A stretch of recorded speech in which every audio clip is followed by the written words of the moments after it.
بہت شکریہ. یہ اصل میں آج کی پریس کانفرنس کنٹینیوٹی ہے. جو پرسوں ہم نے پریس کانفرنس کی تھی اس میں نے آپ کو کچھ آگاہ کیا تھا کہ پہلی جماعت سے لے کے 8ویں جماعت تک کے جو اسٹوڈنٹس ہیں ان کو ہم پروموٹ کر دیں گے بغیر امتحانات کے، لیکن 9ویں سے لے کے 12ویں جماعت کے جو اسٹوڈنٹس ہیں ان کو پروموٹ کرنے کے لیے کچھ اس میں ایشوز تھے. اور سب سے بڑا جو مسئلہ تھا وہ یہ ہے کہ ہمارے جو قانون ہے اس میں ایسا کوئی پروویژن نہیں ہے کہ جس میں بغیر امتحان کے بچوں کو اگلی کلاس میں پروموٹ کیا جا سکے. اس پر تو ہم کام کر رہے ہیں، لیکن جو وفاقی وزیر ہیں شفقت محمود صاحب، انہوں نے پہلے بھی میٹنگ کی تھی، آج بھی میٹنگ کی، اور ہم نے اپنی اسٹیئرنگ کمیٹی کی جو میٹنگ کی تھی پرسوں، اس میں ایک کمیٹی بنائی تھی جو میں نے آپ کو بتایا بھی تھا، جس میں تمام جو ایگزامینیشن بورڈز ہیں ہمارے ان کے چیئرمینز اس کے اندر شامل تھے، اور ہمارے سیکرٹری اسکول، سیکرٹری کالجز اور سیکرٹری یونیورسٹیز اینڈ بورڈز، یہ تینوں سیکرٹریز اس میں شامل تھے. انہوں نے اپنی میٹنگ کل کی اور اس میٹنگ میں کچھ انہوں نے پروپوزلز دیے جو آج ہم نے فیڈرل گورنمنٹ کے ساتھ جو میٹنگ تھی اس میں بھی رکھے، لیکن پھر میں نے مناسب سمجھا کہ میں آپ کو بھی ان سے آگاہ کر دوں. اس میں کچھ ٹیکنیکل چیزیں ہیں جو ضرور ہمیں دیکھنی ہیں. ایک تو 9ویں جماعت کا جو طالب علم ہے وہ 10ویں جماعت میں چلا جائے گا جو اس کا رزلٹ ہوگا 9th کلاس کا اس کی بنیاد پر، اور اسی طرح سے جو 11ویں کلاس کا اسٹوڈنٹ ہوگا وہ 12ویں کلاس میں چلا جائے گا اپنے 10ویں کلاس کا جو رزلٹ اس کا ہوگا اس کی بنیاد پہ 11ویں میں جائے گا، اور 11ویں والے کا جو رزلٹ ہوگا اس کی بنیاد پہ وہ 12ویں میں چلا جائے گا. اس میں ہم نے تجویز یہ دی تھی کہ 2.5% جو ہے وہ اس کی پرسنٹیج میں اضافہ کیا جائے. اس کی وجہ بھی یہ ہے کہ بہت سارے ایسے اسٹوڈنٹس ہوتے ہیں جو امپرومنٹ کے لیے کوشش کرتے ہیں، اور عام طور پہ یہ دیکھا گیا ہے کہ 9ویں جماعت کا جو اسٹوڈنٹ، جو اچھے اسٹوڈنٹس ہوتے ہیں ان کا 10ویں میں پرسنٹیج ان کی انکریز ہوتی ہے. اسی طرح جو 11ویں جماعت کے اسٹوڈنٹس ہوتے ہیں جب وہ 12ویں میں جاتے ہیں تو 12ویں میں ان کی پرسنٹیج جو ہے وہ انکریز ہوتی ہے. وہ محنت کرتے ہیں، ظاہر ان کو آگے ایڈمیشنز کی ضرورت ہوتی ہے. تو ہم نے اس چیز کو مد نظر رکھ کے کافی اس پہ انہوں نے جو کمیٹی ہم نے بنائی تھی انہوں نے کافی اس پہ کام کیا، اور یہ طے پایا کہ ہم 2.5% کریں گے. لیکن جو آج وفاقی حکومت کے ساتھ میٹنگ ہوئی اس پہ کنسنسس یہ ہوا ہے کہ 3% جو ہے اس کو ایڈیشنل پرسنٹیج اس کو دیں گے، یہ اکراس دا بورڈ ہوگی، یہ سب کو ہو جائے گی. اچھا، اس میں جو ایک ایشوز ابھی ہیں 2-3 جس کو ہم بیٹھ کے ریزالو کریں گے. ایک تو جو پرائیویٹ اسٹوڈنٹس ہیں ان کے لیے کچھ ہمارے نظر میں کچھ مسائل ہیں، اس کو ہم حل کرنے کے لیے مزید ہماری جو سب کمیٹی ہے، جو کمیٹی بنی ہوئی ہے، وہ اس پہ مزید کام کرے گی، اور جو اس کے اندر چھوٹے چھوٹے ایشوز آئیں گے اس کو ہم ریزالو کرنے کی کوشش کریں گے. اب اس میں تھوڑے سے شاید پرابلمز اور بھی لوگوں کو درپیش ہوں گے، لیکن میں نے جیسے پہلے بھی کہا تھا کہ یہ حالات ظاہر نارمل نہیں ہے. ایک وہ چیز ہے جس میں ہم کئی دہائیوں سے چلتے ہوئے آنے ایک سسٹم بنا ہوا، سسٹم کے تحت ہم آگے بڑھ رہے تھے، لیکن آل آف سڈن یہ ایک ایسی صورتحال پیدا ہو گئی کہ ہمیں وہ پورا جو ہمارا ایک نظام ہے امتحانات کا، نتائج کا، وہ سارے کا سارا ڈسٹرب ہوا ہے. تو ایک نئی چیز انٹروڈیوس کی ہے، اس میں کوشش کی ہے، حتی الامکان کوشش کی ہے کہ جو ہم کریں اس میں کم سے کم مسائل اور مشکلات اسٹوڈنٹس کو ہوں. لیکن میں پھر بھی کہہ رہا ہوں کہ کچھ چیزیں ابھی بھی ہمارے نظر میں ہیں جس کی وجہ سے کچھ پرابلمز جو ہے وہ آ سکتی ہیں. اس کو حل کرنے کے لیے مزید میٹنگز ہماری یہ کمیٹیز کریں گی، اور ان کی پھر جو ریکمنڈیشن آئیں گی اس کو مد نظر رکھتے ہوئے جو پرابلمز ہوں گے ان کو ہم ختم کر دیں گے. اور کوئی چیز اس میں جی تو کوئی سوال آپ کا ہو تو میں سر یہ کلیئر کر دیں کہ یہ 3% والا جو اضافہ ہے کریں گے 9th matric first year second year سب کے لیے ہوگا جی. دیکھیں اس کی وجہ یہ ہے، مثال کے طور پہ کوئی بچہ ہے جس نے 9th میں، مثال کے طور پہ آپ کو کہہ رہا ہوں، اس کی 60% ہے، اور وہ کوشش کرے گا کہ جی جب 10ویں کا امتحان دے تو اس کو امپروو کرنے کے لیے محنت کرے گا تاکہ داخلہ واخلہ کہیں ہو جائے، تو وہ ایگزام نہیں دے پا رہا ہے. تو ہم نے اس کو 3% اضافی دے دیا تو اس کی 63% ہو جائے گی جب وہ ہوگا 10ویں کا. جب اس کو ہم دیں گے تو اس کی پرسنٹیج اتنی ہو جائے گی. اچھا، اس کے ساتھ ساتھ اس میں ایک اور چیز بھی ہے کہ جو یونیورسٹیز ہیں ہم ان کے ساتھ بھی رابطے میں ہیں، HEC کے ساتھ بھی ہم رابطے میں ہیں.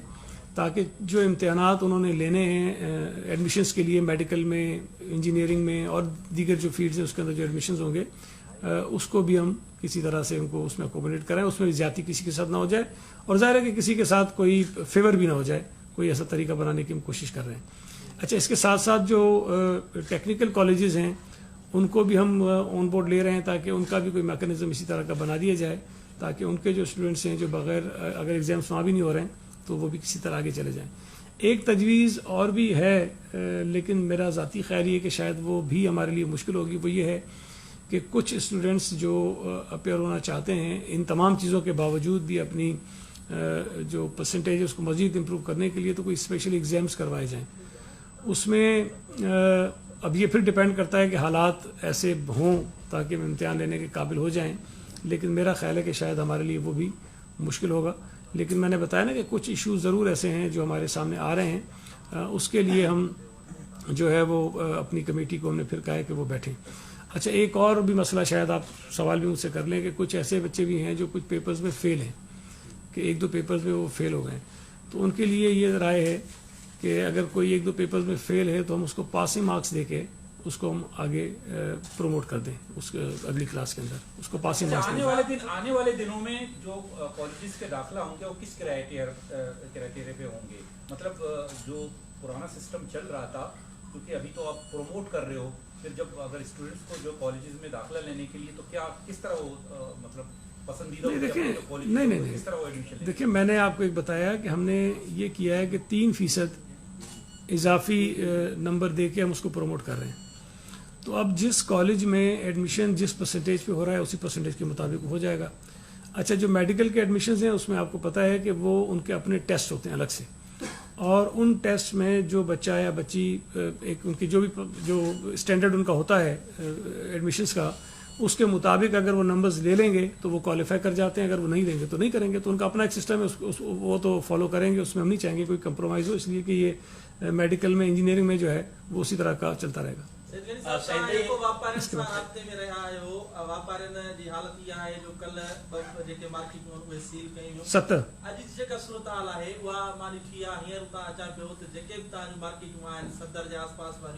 کل کھاں ودیک اتے صورتحال لکھائیں وہ خراب آ کے اس ایس او پی تے عمل نہ پیو تھے چھا جے بیو تا کل مارکیٹوں کی سیل کیوں یہ مارکیٹوں سیل کرنا ویندا ہو یا ان صورتحال میں کا بہتری آئیندو۔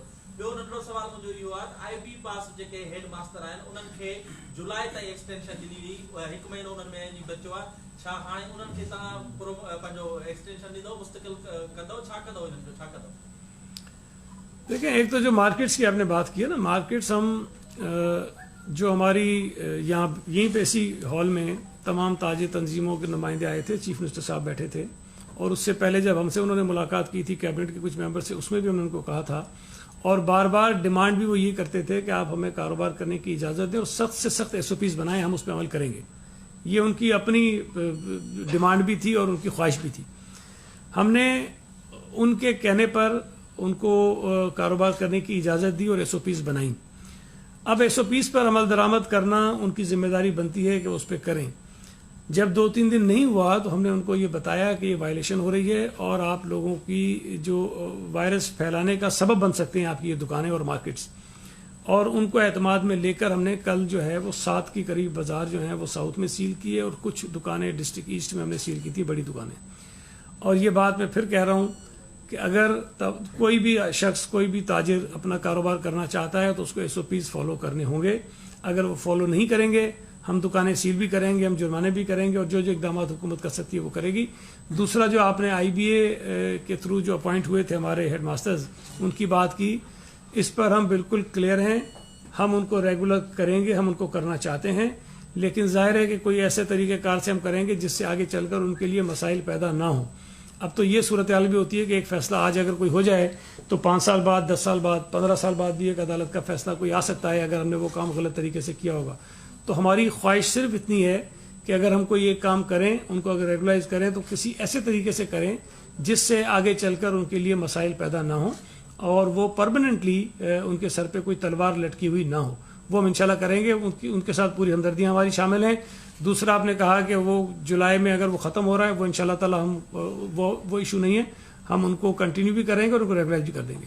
جی جب ذرا یہ وضاحت کرتے جائیں, جس نے نویں جماعت میں 60% نمبر لیے, نویں جماعت کے بھی 3% اضافہ ہوگا, پھر 10ویں میں بھی 3% اضافہ ہوگا. دیکھیں اگر نویں جماعت کے پیپرز نہیں ہو رہے ہیں, میرا سوال پورا جی, ایک تو یہ ہے کہ نویں جماعت کے انہوں نے کسی نے 60% نمبر لیے, اب اس کو 10ویں میں پاس کر رہے ہیں آپ, تو ٹوٹل جو ایگریگیٹ ہوگا وہ 63% ہوگا.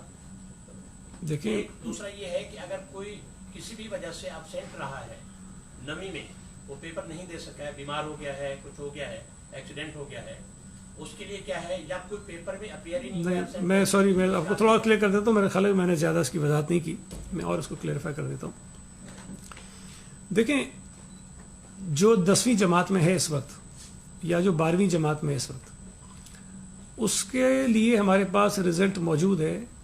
12ویں والے کا 11ویں جماعت کا رزلٹ ہے, اور 10ویں جماعت والے کا 9ویں جماعت کا رزلٹ ہے. دونوں رزلٹ اس کے ہمارے پاس موجود ہیں. تو اگر کسی نے 9ویں جماعت میں 60% لیا تھا, تو جب ہم اس کو پروموٹ کریں گے, مطلب 10ویں سے چلا جائے گا, وہ 11ویں میں جائے گا. وہ اس وقت 10ویں میں تھا, 10ویں کا امتحان نہیں ہوا, اب اس کو 11ویں میں جانا ہے. تو جب وہ 11ویں میں جائے گا تو اس کو 3% اضافی پرسنٹیج ہم دے دیں گے. وہ اگر 60 تھی تو اس کی 63 ہو جائے گی. سملرلی جو 12ویں جماعت میں تھا, اس کا جو 11ویں جماعت کا رزلٹ ہے, اس میں 3% ایڈ کر کے اس کو ہم آگے 12ویں کا ایگزام نہیں ہوگا اور آگے چلا جائے گا. لیکن جو 9ویں جماعت میں اس وقت ہے, اس کا ہمارے پاس کوئی رزلٹ نہیں ہے, تو ان کو جو ہم پاس کریں گے اس کو کوئی پرسنٹیج ہم نہیں دے سکتے ہیں. ظاہر ہے کہ کوئی ہمارے پاس بیس اس کی نہیں ہے, اور اس کو ہم ویسے ہی پاس کریں گے, اور وہ پاس اور فیل کی بنیاد پر وہ ہوگا اور وہ آگے چلا جائے گا. تو یہ تھوڑا سا میرا خیال ہے, میں اس کی وضاحت نہیں کر سکا تھا, اب شاید کلیئر ہو گیا یہ. جی اگلے سال تو اللہ خیر کرے, حالات ٹھیک ہوں گے تو ضرور دے گا. جی 10ویں پہ جو 10ویں پہ ہوگا اس پہ کرے گا, اس پہ کرے گا. صاحب یہ بتائیے گا کہ جس طریقے سے کالج ایجوکیشن ڈپارٹمنٹ کے پرنسپل اور اساتذہ بھی پریشان ہیں, جس طریقے سے آج سیکرٹری کالج نے ایک نوٹیفیکیشن نکالا ہے کہ تمام جتنے بھی ریجنل ڈائریکٹرز ہیں وہ جی پی فنڈ, پروموشنز اور جو دیگر معاملات ہیں ان کے جو فائلز ہیں, ریکروٹمنٹس ہیں یا جو ڈاکومنٹس ہیں وہ پوری کر کے سیکریٹریٹ کی طرف بھیجے. تو پرنسپل اور اساتذہ بھی پریشان ہیں کہ آیا آفیسز کھولنے ہیں. پرنسپل کہہ رہے ہیں کہ ہمارے پاس جو بھی ڈیٹیلز ہیں گھر پہ تو موجود نہیں ہے, ظاہر سی بات ہے اس کے لیے ڈاکومنٹ کمپلیٹ کرنے کے لیے کالج کھولنا. یہ تو آفس تو کھلیں گے نا ہمارے. دیکھیں ابھی آفیسز کھلنا شروع ہو گئے ہیں نا, حکومت سندھ کے کئی آفیسز کھل گئے ہیں, کالج ایجوکیشن اور کھل جائیں گے نا. مطلب آہستہ آہستہ میں آپ کو کہہ رہا ہوں کہ آفیسز کھلنا شروع ہو گئے ہیں ہمارے. نہیں تو کوئی حرج نہیں, اس میں لکھا ہوا ہے کہ 24 گھنٹے میں دے دو. ہاں جی حکومت کی پابندی کے باوجود جلوس نکالے جا رہے ہیں. سکھر میں بھی آج میری کے حوالے سے جلوس نکلا ہے, اور کل کراچی میں بھی جلوس نکلنے کی بڑے پیمانے پہ تیاری ہو رہی ہے. اگر بہت بڑی تعداد میں لوگ نکلتے ہیں, کیسے سندھ حکومت روکے گی؟ دیکھیں آپ کو یہ علم ہے کہ یہ پورے پاکستان میں جو نیشنل کوآرڈینیشن کمیٹی کی میٹنگ ہوئی, اس میں طے ہوا کہ کسی بھی قسم کے جو اجتماعات ہیں اس پر پابندی ہے, جس میں اجتماعات بھی ہیں اور جلسے بھی ہیں, جلوس بھی ہیں, سارے شامل ہیں. اب اس میں یہ ذمہ داری سب کی بنتی ہے, حکومت کی بھی ہے کہ ہم اس کو امپلیمنٹ کروائیں, لیکن شہریوں کی بھی ذمہ داری بنتی ہے کہ وہ اس میں ہماری مدد کریں. دیکھیں جب تک حالات نارمل تھے, ساری چیزیں ہو رہی تھیں, سیاسی جلسے بھی ہوتے تھے, مذہبی اجتماعات بھی ہوتے تھے, تراویحیں بھی ہو رہی تھیں, اور ہر قسم کا اجتماع جو ہے اس پہ ہو رہا تھا, اور کسی قسم کی کوئی پابندی نہیں تھی. اگر کرونا کی وجہ سے حالات اس طرح کے ہو گئے ہیں کہ ہم یہ افورڈ نہیں کر پا رہے کہ لوگوں کو ایک جگہ اکٹھا ہونے کی اجازت دیں, اور یہ پورے ملک میں ہے, اور میں یہ سمجھتا ہوں کہ جس طرح پہلے بھی علماء کرام نے ہم سے بہت تعاون کیا. دیکھیں جب حکومت نے یہ کہا کہ جی مسجد میں صرف متعین افراد جو ہے وہ نماز جماعت ادا کریں گے, 3 ہوں گے یا 5 ہوں گے, تو اگر علماء کرام یا شہری تعاون نہیں کرتے تو حکومت زبردستی تو امپلیمنٹ نہیں کرا سکتی تھی. مطلب لاکھوں کی تعداد میں لوگ جاتے ہیں ہر مسجد و مساجد کے اندر, تو ہمارے لیے ممکن تو نہیں تھا زبردستی ہم اس پہ امپلیمنٹ کراتے. لیکن ہم شکر گزار ہیں شہریوں کے بھی, علماء کرام کے بھی, کہ انہوں نے تعاون کیا, مدد کی, اور انہوں نے حکومت کا جو فیصلہ تھا اس کو تسلیم کیا لوگوں کے حق میں. اسی طرح اگر حکومت سندھ نے یہ کہا کہ جی تراویحیں جو ہیں لوگ گھروں پہ پڑھیں, ہم شکریہ ادا کرنا چاہتے ہیں شہریوں کا بھی, علماء کرام کا بھی, کہ انہوں نے حکومت سندھ کے اس فیصلے پر عمل درآمد کیا. اگر حکومت سندھ نے یہ فیصلہ کیا कि जुम्मे के रोज़ 12 बजे से 3 बजे तक स्ट्रिक्ट लॉकडाउन होगा ताकि लोग कम से कम घरों से बाहर निकलें। तो लोगों ने भी ताउन किया, उलमाए कराम ने भी ताउन किया और इज्तिमाई तौर पर, मजमूई तौर पर एक अच्छा उसका जो इम्प्लीमेंटेशन थी वो बेहतर थी। मैं ज़रा पूरी करूँ तो इम्प्लीमेंटेशन जो थी वो बेहतर तरीके से हो गई। इसी तरह अगर जुलूस पर या किसी भी किस्म की गैदरिंग पर, इज्तिमा पर पाबंदी है तो ये जिम्मेदारी बनती है उलमाए कराम की भी, शहरियों की भी, कि वो हुकूमत के फैसले पर अमल दरामद करवाने में हमारी मदद करें ताकि हम अपने शहरियों को इस कोरोना वायरस की वबा से बचा सकें। जी साहब ये बता दीजिएगा, जब से आप लोगों ने लॉकडाउन में नरमी करी है, शहर के बाजारों में रश है, SOPs को फॉलो नहीं किया जा रहा, तो किस तरह देखते हैं, क्या दोबारा लॉकडाउन सख्त किया जाएगा या मामला तब कर्फ्यू की तरफ जाएंगे? देखें, ये ख्वाहिश थी बहुत सारे लोगों की भी, जो कारोबारी हजरात हैं उनकी भी, और यकीनन हमारे वज़ीर आज़म साहब की भी, कि कारोबार खुलना चाहिए। लोगों की मुश्किलात तो बहरहाल थी, हम भी मानते हैं इस बात को। लेकिन जो कुछ अब हो रहा है पूरे मुल्क में, मैं सिर्फ सूबा सिंध की बात नहीं कर रहा हूँ, पूरे मुल्क में जो कुछ हो रहा है, जिस तरह से लोग बाहर निकल रहे हैं, जिस तरह बाज़ारों में जा रहे हैं, जिस तरह खुल्लम खुल्ला जो है वो, मैं समझता हूँ कि अपने आप को वो एक्सपोज कर रहे हैं इस वायरस को लेने के लिए, ये बहुत ख़तरनाक बात है। ये जिम्मेदारी हुकूमतों की भी बनती है, इंतज़ामिया की भी बनती है, लेकिन शहरियों की भी बनती है। अगर शहरी इस किस्म की गैर जिम्मेदारी का मुजाहरा करेंगे तो हुकूमतों के पास सिवाय इसके कोई चारा नहीं होगा कि हम दोबारा सख्ती करें और शायद पहले से ज़्यादा सख्ती करें। लेकिन ये फैसला करना एक सूबाई हुकूमत के लिए शायद मुश्किल होगा। अगर हालात इसी तरह चलते रहे तो मैं समझता हूँ कि बाकी सूबे भी और इवन वफाकी हुकूमत भी नेशनल कोऑर्डिनेशन कमेटी में ये बात करने पर मजबूर होगी कि हम कोई सख्त फैसला करें। मैंने पंजाब के मिनिस्टर को भी कल सुना, वो भी बहुत ज़्यादा नाला थे, उनको भी गिला था ट्रेडर्स के साथ कि जी आप ये गलत कर रहे हैं, हमने अगर ये फैसला किया था कि कारोबार हो तो इसका मतलब ये तो नहीं कि इस तरह से आप हर चीज़ को वायलेट करें। इसी तरह KP में भी प्रॉब्लम है, इस्लामाबाद में भी प्रॉब्लम है।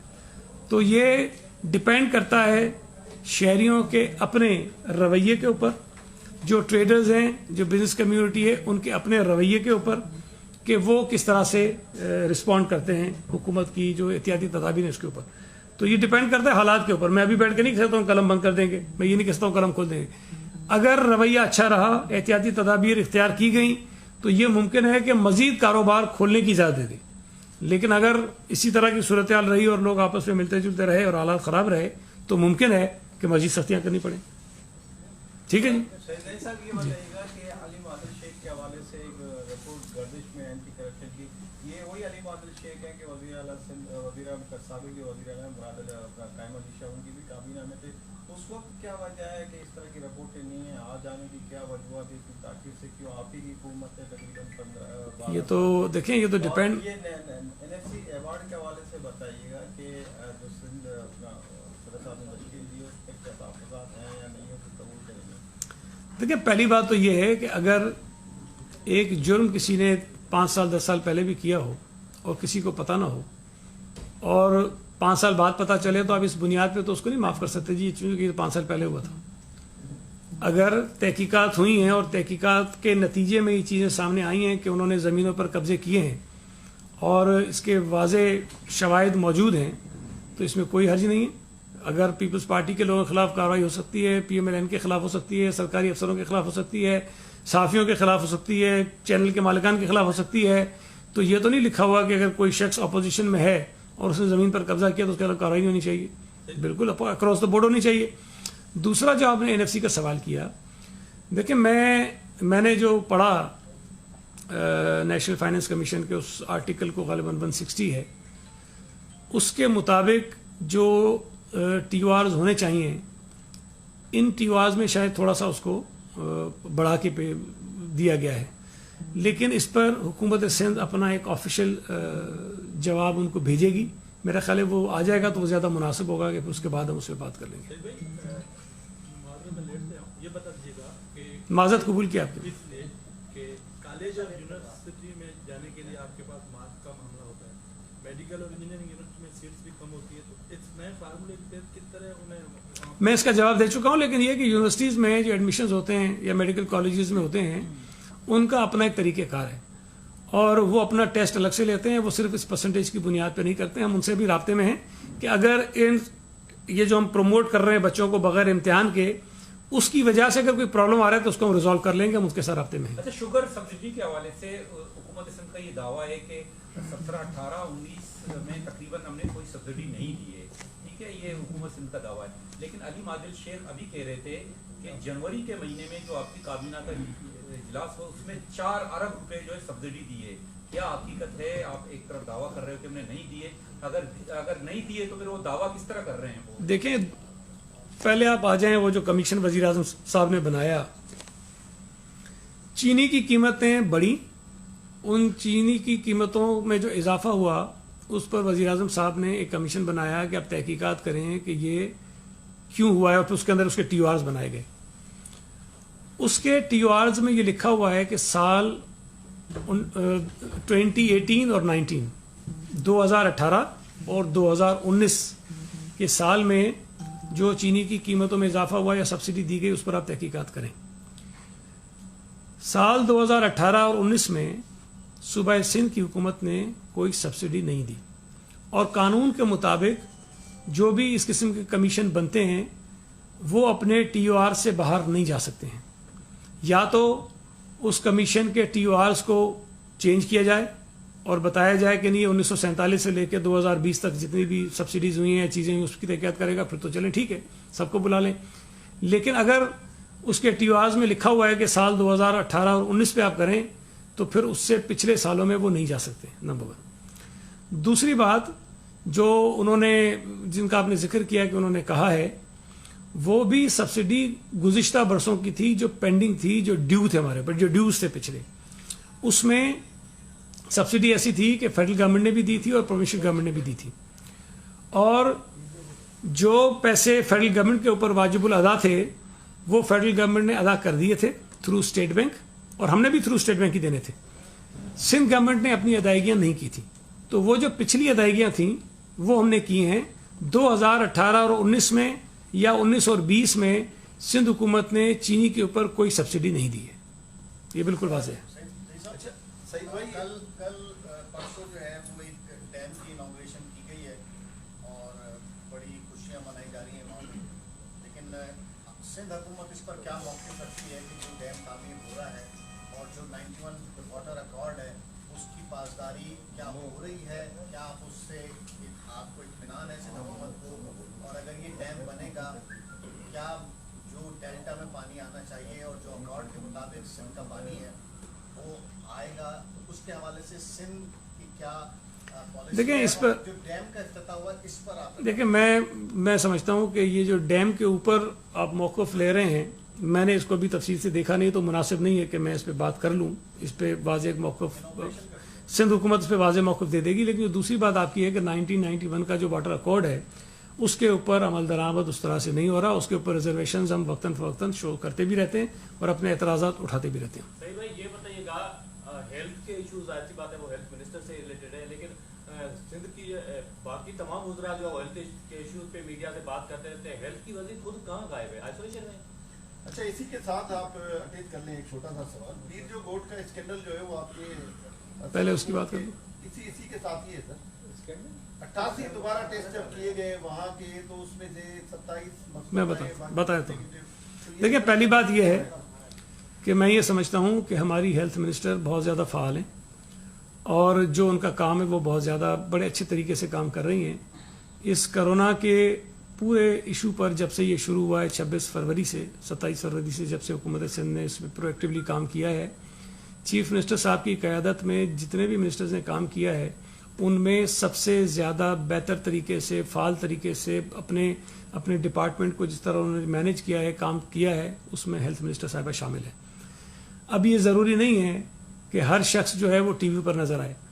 हम फेडरल गवर्नमेंट से पूछते हैं वज़ीर आज़म असम्बली में क्यों नहीं आया, वो कहते हैं बहुत ज़रूरी काम था, वहाँ कर रहा था। हम उनसे पूछते हैं कि जी वो हेल्थ मिनिस्टर हैं और असम्बली का इजलास कोरोना पे बुलाया गया है, तो असम्बली में आकर वो जवाब क्यों नहीं दे रहे हैं? वो कह रहे हैं नहीं, वो कोई और बहुत ज़रूरी काम कर रहा था। हमारी हेल्थ मिनिस्टर ने जब जब असम्बली का इजलास हुआ है अपने महकमे के मुतल्लिक जिस तफसील के साथ जिस मुदल्लिल तरीके से ब्रीफिंग हाउस को दी है, शायद किसी और सूबे का वजीर या वफाकी वजीर सेहत नहीं दे पा रहे हैं। और अब भी अगर असम्बली का इजलास होगा मुनक़िद, आप देखेंगे कि हमारी हेल्थ मिनिस्टर जो हैं वो बड़ी तफसील के साथ पूरे हाउस को एतमाद मिलेंगी, पूरे सूबे के लोगों को एतमाद मिलेंगी, पूरे मुल्क के लोगों को बताएंगी कि उन्होंने क्या क्या काम किया है। तो वो बहुत ज़्यादा काम अपना कर रही हैं।